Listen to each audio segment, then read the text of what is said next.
You ever notice how the hardest part of doing something big is just starting? That simple act of beginning, sending the email, making the call, walking into the gym can feel way heavier than it logically should. Today we're talking about what's really happening beneath that resistance, why the smallest step can feel impossible, and how training your inner state changes everything. And this is really part one of a bigger conversation, because once you can start, once you break that initial resistance, the next question becomes, how do you stay consistent? How do you keep showing up after the motivation wears off? We'll dig into that in the next video. For now, let's stay right here at the beginning and look at what's really happening when it feels impossible to start. We've all told ourselves some version of, I'll start when I feel ready, when I feel motivated, when things slow down, when I have more clarity.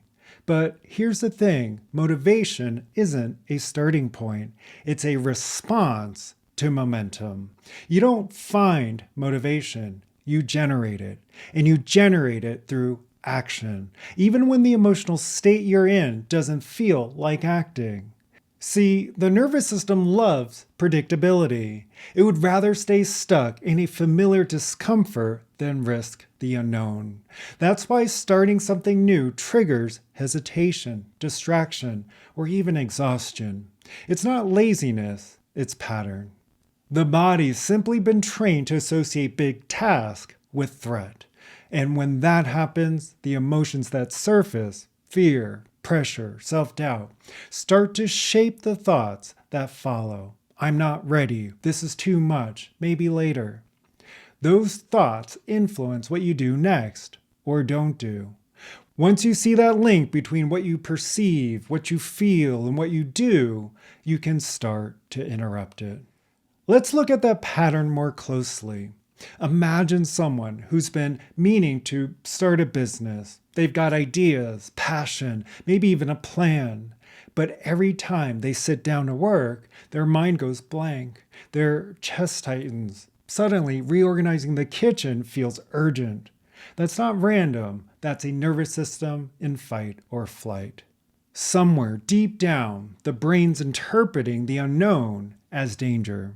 So the body tenses, the emotion of fear rises, and the mind looks for an escape hatch. Avoidance becomes safety. Each repetition strengthens that loop, training the nervous system to associate start with stress. Over time, that emotional state becomes default. The person doesn't even need a reason anymore. The pattern runs itself. This is what most people call procrastination. But really, it's emotional conditioning. And that's good news because conditioning can be retrained. So how do you do that? You start by changing the meaning your system attaches to starting. When the body senses threat, it's not because the task itself is dangerous, it's because the perception around it says, I might fail. So instead of viewing the project, the conversation, or the workout as a test, train yourself to see it as practice. Every start becomes a rep. You're not proving anything. You're training calm in motion. That's the shift. It's not about finishing the project. It's about who you're becoming as you begin it. Over time, the nervous system learns that beginning doesn't equal danger. It equals stability. That steadiness brings your creative and problem-solving systems back online. And when that happens, action follows naturally. You don't need to push harder. You just need to start from the right state. If this is landing, hit subscribe. I drop videos each week to help you train your inner world with structure and clarity. There's a client I once worked with. Let's call him Alex. He'd been stuck for months trying to launch a side business. Every time he thought about it, he'd get flooded with pressure and end up doing nothing. So we built a simple rule: no 0 days. Even if he only worked for 5 minutes, that counted. He wasn't training productivity, he was training steadiness. The first few days felt ridiculous. 5 minutes? That's nothing. But within 2 weeks, something shifted. The emotional charge around starting began to dissolve. His system learned that beginning wasn't dangerous. And within a month, he was naturally working longer, clearer, steadier. That's how emotional training works. You don't attack the behavior, you retrain the state that drives it. So here's the deeper layer. Every moment you're training something, consciously or not. You're either reinforcing calm or reinforcing stress. You're either building trust in your capacity or feeding the habit of hesitation. There's no neutral.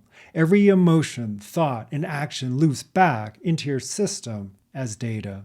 So when you just start, even for a minute, you're not only progressing the task, you're teaching your body that it can act while steady. When you wait for the perfect moment, you're training hesitation. When you start anyway, you're training command.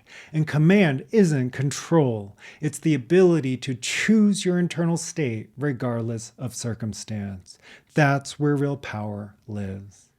Let's clear something up. Discipline and willpower have their place, but they're not sustainable on their own. If you're forcing yourself to act while your internal system is in resistance, you might get short-term results, but long-term burnout, because you're still training tension. The goal isn't to grind through, it's to align your emotional state and action so they're working together, not against each other. That's when things start to feel effortless, not because they're easy, but because you're no longer fighting yourself. When the inner system is balanced, the outer results follow. Projects move faster, conversations flow, the body relaxes. Action stops feeling forced and starts feeling natural. If you're hearing this and thinking, this sounds like me, you're not broken, you've just been training a pattern that no longer serves. That's all. And the beautiful thing about patterns is that they can be retrained. It starts with how you interpret the challenge, seeing resistance as feedback instead of failure, then shifting the emotional state, choosing curiosity instead of pressure, then taking one small aligned action that confirms the new pattern. Each repetition strengthens the system's confidence. Do that often enough, and what once felt impossible begins to feel natural. There's a misconception that transformation comes from massive breakthroughs, but most of the time, it's quiet, subtle. It's the moment you sit down to work when you didn't feel like it, the moment you stay calm when you used to react, the moment you keep your word to yourself even when no one's watching. Each of those moments redefines who you are to yourself. That's how confidence is built, not through success, but through consistency of alignment. So when you start, even small, you're building an inner foundation that can hold bigger and bigger outcomes. It's not about what you accomplish, it's about who you become in the process. So here's the question I'll leave you with. What emotional state are you practicing over and over without even realizing it? Is it calm, confidence, steadiness? Or is it hesitation, doubt, or pressure? Whatever you practice becomes what you live. The beautiful part?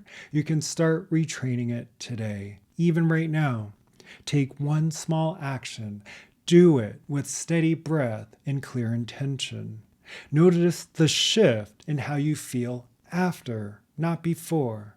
That's your system learning. If you're ready to stop managing symptoms and start training a steady, resilient inner state, I've built a system for that. It integrates emotional and nervous system training so you don't just understand your patterns, you actually shift them. And hey, I also share practices weekly on Instagram at Mike Wang Coaching. If you want more depth, you can join the newsletter below. Thanks for being here. Start small, train steady, and I'll see you in the next video.